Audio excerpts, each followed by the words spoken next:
just feel the beat. Yo, grab a friend and move your feet. Say this tune's for joy, a catchy blend. Oh, with claps and chimes, it starts to crescendo. Bounce around, jump with the... Welcome to BREVARD News, your home for real news in Brevard County. My name is Kevin Jeffrey, your moderator. Be sure to like, share, and subscribe our podcast. This week on this episode of BREVARD News, we'll cover this information. The secrets of Satellite Beach are revealed. Tobia and Lober escape prosecution. County Commission wants lagoon tax again. Also, the Cocoa and Titusville City Council meetings. You don't want to miss the information that came out at those meetings. Our quote for the week comes from Robert Jackson. It is not the function of government to keep the citizen from falling into error. It is the function of the citizen to keep the government from falling into error. And this is Robert H. Jackson, who was a former Associate Supreme Court Justice. And again, it goes to show you that you are the one, you are the government. This is unlike any other government in the history of this world. The people are the government, and that's important to remember. Our bad ordinance of the week comes from the city of Titusville. Did you know that you have to have a permit in order to get an alarm system as a business or resident? Notice the permit under section 3.3, permit required, no person shall use an alarm system without first obtaining a permit for such an alarm system from the city. The permit shall be valid for 1 year and must be renewed on an annual basis for the life of the alarm. A permit fee may be required for an initial registration and annual renewals of alarm permits. The city council shall establish such permit fee by resolution, and the city may delegate the collection of said fee to an independent contractor. Each alarm permit shall be assigned a unique permit number, and the user shall provide the permit number to the alarm company to facilitate law enforcement dispatch. You talk about nanny state. I mean, this is what we have. Look, you go and look at the ordinances on the City of Titusville website, and it'll shock you some of the things that you see there. Are we in a nanny state? We have our co-host, Katie Delaney, who is running for County Commission Seat 1, and also the talented Stale Bailey. I'm calling you Stale Bailey. Stale Bailey, who is the publisher of the African Voice online. Are we living in a nanny state? What's going on here? It sure seems like it in the city of Titusville. I mean, the fact that homeowners or business owners have to pay a yearly fee to have an alarm system in their home when we already pay taxes to pay for fire and police and all the other public services is just outrageous. Well, let's get this right. So last week we saw that you can't tear down anything on your own property, but without asking the nanny state to do it. This is your property. You can't tear down anything without a permit. And now still, you can't even get an alarm system without a permit. I just think it's absolutely insane, the type of red tape that they put up, and no resident should have to get a permit for a year to get in an alarm. Well, I thought in this country we had property rights, and I've told people before, if you want to live in a homeowners association where you control people and control what happens and what your neighbors do, go to a homeowners association. Don't take the government and make it your personal homeowners association. Right. And that's what's happening in many instances, right? Mm-hmm. And This is just complete overreach of the government, and I'm just shocked right now at this ordinance. I can't believe that. I mean, many of the people sitting on the Titusville City Council have been there for years, at least one term, some two. And the fact that, nobody's ever thought to question this. This is why one of the things that I'd like to do is go through all the ordinances in the county once I'm elected. Absolutely. Because this is outrageous. You have all of these ordinances that are on the books, and some of them they don't enforce. It's kind of like the quote we read a few weeks ago: "For my friends, everything; for my enemies, the law." And so they just kind of arbitrarily apply it, depending on who they're dealing with, and that's what the problem is. So this week's topics, we were at a showing on Friday of the secrets of Satellite Beach that are revealed, and boy, this is a shocking thing, Stale, as I saw some of the things that were going on in Satellite Beach, and really, they're not just limited to Satellite Beach, they're also affecting the entire county still. You were on this documentary. Tell us a little bit about it. Yeah, so the documentary really follows cancer survivor Victoria, who went to Satellite High School, who was a part of a group of young adults who were all diagnosed with cancer, and really helped spearhead this mass awareness campaign about the contamination from the Department of Defense and space industry in Brevard County. And I think the most alarming part of it is I don't think it's much of a surprise when you start learning about the contamination and the issues with the water pollution, but the documentary goes over the struggles we all face as advocates in this county and the pushback that we received and how they handled it. And, you know, they still to this day do not understand, you know, why there was such adversary between the advocates, the cancer survivors, the community. And it was just how they approached it, the way that they were dismissive, the way that they gaslit the community, the way that they worked harder to silence us than to actually stand alongside us and help us and question the military base more. It felt like they were working harder with the base. So they shut off the testing, right? That they don't want to really find out the extent of how bad this problem is. Yeah, their testing is interesting. So they did find very, very high levels of contamination in the groundwater throughout Brevard County, not just in Satellite Beach. I've always maintained from the very beginning of my advocacy that this isn't just a Satellite Beach issue. But as time goes on, so I call it the needle in a haystack approach.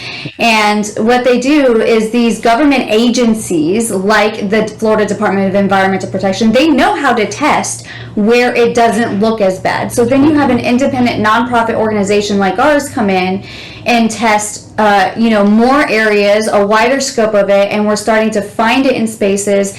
So we kind of forced their hand, in a sense, to really have to test in the beginning. And now, like you said, they don't want to continue the testing. The less data they have, the better is usually their motto. That's just the government. I mean, there was a bill passed in Tallahassee recently where they don't want to test beaches in Florida because they don't want people aware of the high bacteria from the sewage spills throughout this. So that goes to they're more concerned about tourism and not wanting to affect tourism and cause a scare there.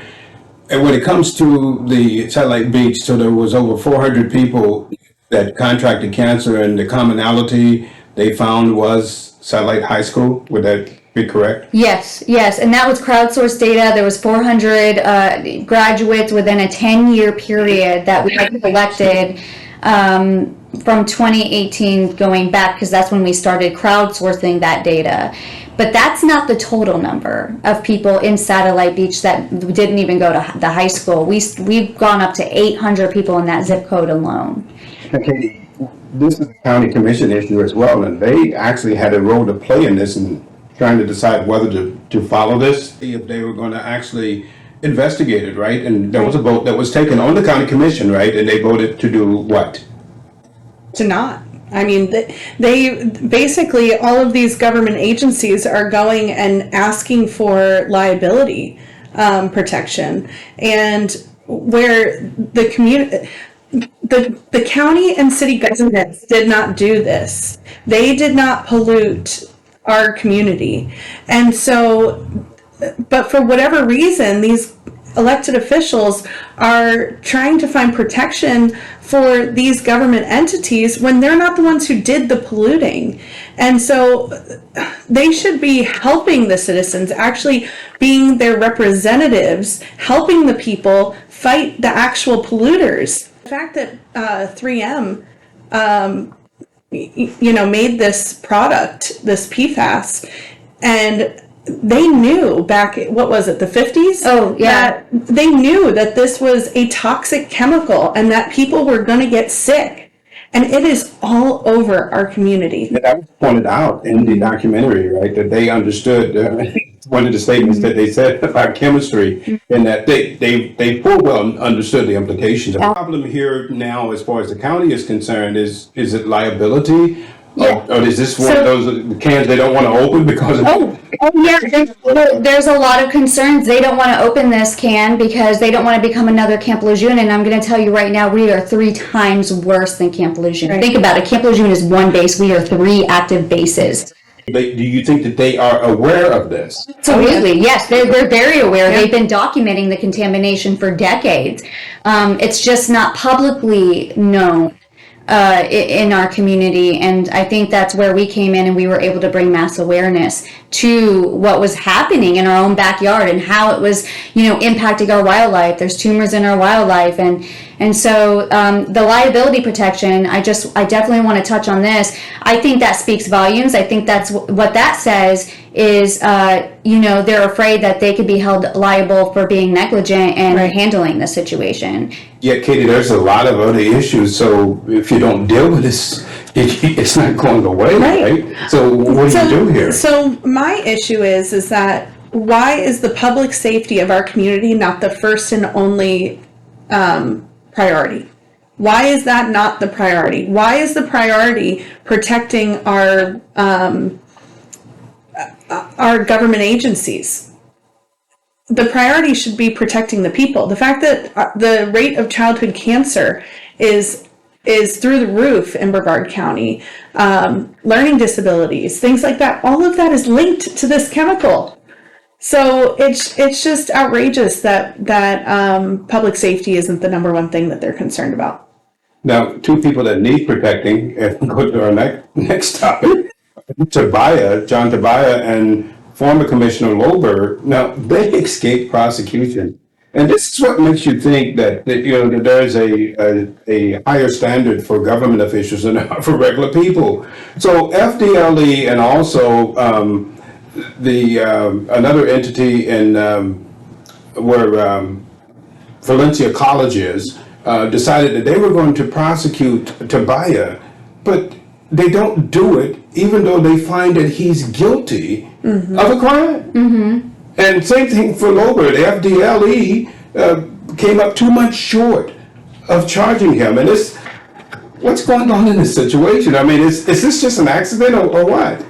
I mean, I've seen it over and over again that the people who have the authority to hold our elected officials accountable, over and over again, in my experience in advocacy, I've seen that they aren't doing that. They're protecting them. I mean, our state's attorney, he will not go after our elected officials for sunshine law, which why have it if they're not going to be prosecuted? When they violate it. So it's just... Listen to this. So this investigation found clear evidence that Mr. Lober failed to maintain the ethical standard of conduct expected of an elected official representing the interests of our community. And this is from State's Attorney Archer. He said in a statement, the apparent lack of specific policies to prevent improper use of taxpayer funds and support criminal prosecution does not excuse Mr. Lober from his sworn obligation to act in the best interests of the public and not his own. And notice in the FDLE investigation, it determined that $33,000 worth of supplies purchased by Lober had been returned to the county or accounted for by the audit, but an additional 108 items worth about $9,000 were still missing. So if I went and I came up with $9,000 from any entity, from store, I'm not going to get that kind of a pass, right? Right. Mm-hmm. It doesn't seem that they should be held at a higher standard, in my opinion, because they are leaders in this community, because they are elected officials. And I think that when we talk about eroded trust in this community, that's a part of it right there. It's because there's no accountability, there's no consequences. Well, I don't understand. So in the Daytona Beach situation is what I was trying to think about. So John Tobia was an instructor at Valencia College. Daytona Beach said that, here in a separate case, an assistant state attorney in Daytona Beach says she too would not prosecute current Brevard County Commissioner John Tobia after he was investigated by FDLE for a series of allegations, including that he had county employees do personal errands for him while on the county clock and made a former staffer do it. And yet, if the allegations are true and other staffers in his office backed up some of it, For someone who touts his fiscal conservatism, that's not being a very good overseer of taxpayer money. And this is from John Torres at the Florida Today, but I would agree with him. I mean, here's this guy saying he's conservative about this. Right. He's using taxpayer dollars to basically have personal assistance. And I think I also read that they're doing his grading for his teaching job. And it's just, it's insane. It's so unethical. It's not even funny. The guy thinks that he's above the law. He thinks he's above people. You can see it when you go to the county commission. Right. I mean, he lords over people like he's some overlord. Mm-hmm. And you can see that he has no regard for any rules. It's what he decides he's going to do. And it's up to you, the public, to decide whether you're going to put this guy in office. This guy has no business anywhere close to any office. He has no respect for the people of this county at all. And you can just see it in everything he said and has done. And I hope that you are very discerning there. Now that brings us to our county commission, who wants a lagoon tax again, and they did end up voting this down, right? They did. And this is a good thing still? I do think it's a good thing for right now, but I think it also speaks volumes. I think that there are people who are worried in the government and within that organization that are worried that if we did put this on the 2024 ballot, of hearing the actual people's vote and voice on what they really feel about this half-cent tax. And so I think the plan now is to bring it back in 2025 with the new commission and to try to get it on the 2026 ballot. But do we need this again? I mean, these things have not really solved the problem. They just like become a slush fund for people to get money for. What has this done? I mean, is this even beneficial? Personally, I feel like the language in the tax needs to be, if it's going to be passed again, it needs to be changed. It needs to be more specific. I think that one of the major things that this tax should have helped is our infrastructure. The sewage plants, especially the one in Titusville, I mean, the fact that they constantly have sewage spills, millions of gallons of sewage is constantly being spilled in Titusville, in the lagoon. Those are the types of projects that should have been done. I mean, that's great that you put oysters in. That's great that you have baffle boxes and all that. That's wonderful. But if we're not stopping the source of the problem, it's all for nothing. There's a lot of criticism, and right now we're working on putting together a lagoon-specific audit committee where not only do I want to have an independent, somebody from the outside, environmental science, to look over the plans, like she was saying, because one of our biggest issues has been stopping the source of pollution. We can't just keep throwing money at these projects, some of them that have already failed, like seagrass planting and oysters dying. We can't even put them in Titusville because it's so polluted. Mm-hmm. And then to also go through the money, because everyone is always, in this community, the number one thing I hear is, where has the money gone? Because what they're seeing doesn't meet what they're saying. And we also voted to be on the ballot, another tax. That you think that's good or bad? This basically allows the possibility of abatements to be given to draw business into the area. Now, I don't love the idea of giving big business tax dollars. I don't love that idea, but it's almost necessary to have that as a tool to draw business here. But the thing that I don't mind about this tax is that the commission still has a final say. So basically they can pick and choose what projects they want to bring to Brevard County, and is it actually going to bring us something good? So not necessarily that every single business just gets a check from the people. Overlap with what embeds is supposed to be doing? For sure. Mm-hmm. So why do we need this then? I mean, if embeds is doing what... So this one has to do with the whole county. I almost see that as reverse. Why do we need embeds if we have an EDC? Right. And so one of them has to go, right? Right. And so I mean, it doesn't have to, but we'd like to see it go. Yeah. But the thing about the EDC is that it still comes back to the commission. All the decisions come back to the representatives that are supposed to be there protecting the interests of the people. Embeds doesn't do that. They get to make all the decisions themselves. And one of the arguments at the county commission meeting, by the way, was that a lot of the money is going to big corporations and not to the small businesses. Right. And that was one of the big criticisms in the discussion that was happening, because the small businesses don't seem to be benefiting, and they continue to talk about it bringing jobs. And there was argument about the amount of jobs that were actually coming from this. Exactly. And why not support our small businesses that are here? That we bedrock exactly any community. right. So that brings us also to the COCO. Well, let's do it the Titusville meeting first. Wendover, big issue in Wendover as to whether or not they're going to get the development placed up by Cheney and Wendover Drive.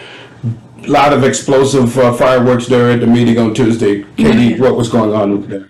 So there is a project to bring in an apartment complex right on 50 by 95, and that is really troubling to the residents of Wendover, because it's going to bring all of these so much traffic to that area. It's just not a good idea to put more congestion in that area. They can't do it. On the Wendover Way, they can't open it up open to 95, because then you got the real problem. Oh yeah, and there's issues with their traffic study. They only looked at traffic turning one direction, not both directions.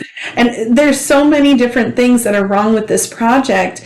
And I think about 50 people showed up from Wendover to this meeting on Tuesday, and they only got through about 16 of the speakers, partially because the city council allowed it was a quasi-judicial hearing, so the attorney for the developer got to actually question the citizens. So here again, you have staff, right, who is driving this. Exactly. Decides that they want to have the citizens interrogated. Mm-hmm. Now this is odd, wasn't it, Stale? The way that the attorney was treating them was that I've seen where they've questioned citizens before, but not on this level of being very defensive, and it almost felt like every time that the attorney questioned the citizens, it was like a gotcha moment. But we could go right, da da da. And I find it interesting that they have an attorney on their side, and that the citizens don't have the opportunity to get their own attorney to help them navigate the legalities of it. And additionally, in that room, you had lobbyists and former lobbyists who have donated to some of these campaigns. Does Chairman Steele become an expert? A real estate expert. How does he become an expert at this? And by the way, he doesn't live in the city of Titusville. Right. We always What was the basis of his expertise? It was real estate. And when I first showed up to this meeting, I got questioned by the police in the hallway, asking me, "Do you live in Titusville? Why are you here? Are you here for the Wendover?" And very interested in where I lived and about me. But then you have this guy, Jason Steele, former lobbyist, in there that doesn't live in Titusville. He's not from North Brevard. He lives in South Brevard. Yeah. And it's okay for him to be sitting in there representing the developers and the special interest. Right. And oh yeah, he's the chairman of the county commission. It's insane. And then you have Robin Fisher sitting there right next to him. And it's you have Sarah Stokel, who's accepted money from both of these people and for her campaign. And you scratch my back, right. I scratch yours, and conflict of interest. And so here he is, the chairman of the county commission, who is actually coming around as an expert. Oh my goodness! You, the citizens of Brevard County, can change this. It's up to you. I mean, this is a circus, and it's only because the people allow it to be. And it's not just that. The city of Titusville is also about to raise taxes yet again. Yeah, they voted, and it was unanimous, right? It was unanimous. They don't think they voted yet. The budget. They're doing the budget in September. So but they're talking through it. But by the time the people see it, the budget's done. There is no true citizen input. The budget is done when it's presented to the council at this point. So yet again, the city of Titusville is going to have a raised millage, and that's what, 7 out of 8 years now. One more thing, the Cocoa development, there was a development or issues in Cocoa, the city of Cocoa. Right. There was the development that is wanting to place in the city of Cocoa. What's going on with that? So there is, we've talked about it before on previous episodes, the Windward Preserve, which is a community that is going in at the corner of Friday Road and James Road in Cocoa. And so this week there was a community meeting, and the first strike was that the developer sent out that it was just going to be general information. And then when we get there, they said that, oh, it's specific on traffic on James Road. Yet they didn't market it that way. So there weren't a lot of people on, who live on James Road who were at this meeting. They have the citizen involvement. Right. And then they said that the questions had to be steered towards that. And it was just, that piece was so wrong. And in addition to that, this is going to be really bad because the fire department already takes about 20 minutes to get to that area, and that's not even talking about getting to the back of that community. And which is a dead end. Exactly. Yeah. And there's only one way. Really, there's two ways in and out, but it comes from the same spot. And so the other thing is that there's going to be 385 homes in this neighborhood, which you're talking 700-800 vehicles in this neighborhood now going out onto James Road and Friday Road. And this area of Cocoa, the 524 corridor, right there, is going to have 1,764 units of apartments put in on that corridor. Wow. So they're going to have some major issues. And residents of Cocoa, I am begging y'all to start paying attention to what's going on in your city council, because they are going to rape and pillage this community. If they don't start getting some pushback, I mean, your community will change dramatically.